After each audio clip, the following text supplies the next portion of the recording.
বন্ধুরা, বর্তমান সময়ে আমরা 3 স্টার কিংবা 5 স্টার হোটেল সম্বন্ধে জানি, কিন্তু আপনি কি জানেন আমাদের পৃথিবীতে একটি 7 স্টার হোটেল রয়েছে?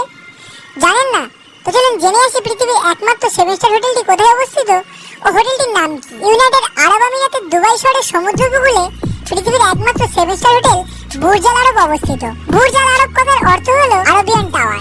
দুবাইয়ের রাজা শেখ মোহাম্মদ বিন রাশিদ আল মাকতুম দ্বারা নির্মিত 321 মিটার উচ্চতা বিশিষ্ট এই হোটেলটি একটি আর্টিফিশিয়াল আইল্যান্ডের উপর অবস্থিত। হোটেলটির কনস্ট্রাকশনের কাজ আরম্ভ হয় 1994 সালে আর হোটেলটির কনস্ট্রাকশনের কাজ কমপ্লিট হয় 1999 সালে। বৃহত্তর এই হোটেলটি 2000 শ্রমিক ও 250-এর বেশি ডিজাইনার মিলে তৈরি করেছেন। উইকিপিডিয়ার তথ্য অনুযায়ী এই হোটেলটি তৈরি করতে খরচ হয়েছে প্রায় $1 বিলিয়ন মার্কিন।